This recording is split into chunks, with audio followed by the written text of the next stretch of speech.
I'm going to live my life how I want it for a good 75, maybe 100 years, and then what? Suffer in hell for the rest of eternity? Yes. That seems like a If you great don't deal for trust in me. Jesus, but you can put your trust in him and you don't have to suffer at all in hell. Now, you might say, but I only live 70 years. Why eternity in hell? It's because it's not about the amount of length of time that you spent sinning. It's about the fact that you've sinned against an eternal God. You sin against an eternal God, you deserve an eternal punishment for that.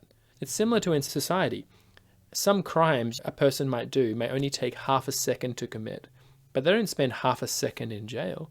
They could spend the rest of their life in jail for that one crime that took half a second to do.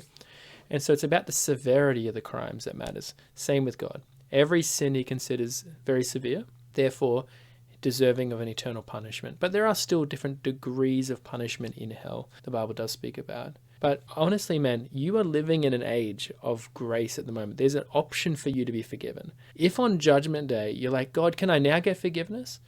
He'll say no if you've rejected it here while you're still living. Well, I wouldn't ask. I wouldn't ask if on Judgment Day there's a God. I wouldn't ask for forgiveness.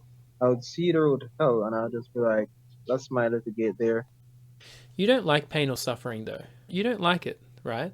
Because, like in life, let's say you get hit by a car because you crossed the road at the wrong time and you broke the law, you got hit by a car. Well, if you're injured on the road, you'd accept the help of the ambulance and other people to get you to hospital and help you because you can't help yourself. You've got broken legs.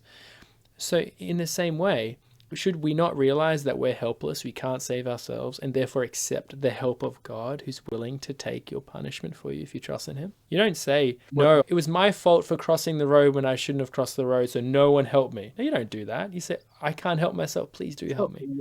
why wouldn't God save me before I cross the road? Because He doesn't have to. God doesn't have to. Why do you think He would have to save you from crossing the road? He's given you a mind and a will so you can make decisions. If I consider you my friend, like my best friend, I would expect to be able to count on you for certain things at certain times. But only if that friend has promised to do something for you. If I'm like, hey, I need my toenails clipped, and I'm like, my friend doesn't clip them, am I going to get angry at him? No, because he never promised that he was going to clip my toenails. So, in the same way, God has No, never promised to it, keep you but, safe from danger, particularly when you've rebelled against Him. And I have too. We've all sinned but against Him. wait. So the only reason I believe is to go to heaven, not for protection. Correct. The reason why you put your trust in Jesus is not to be safe from getting hit by a car.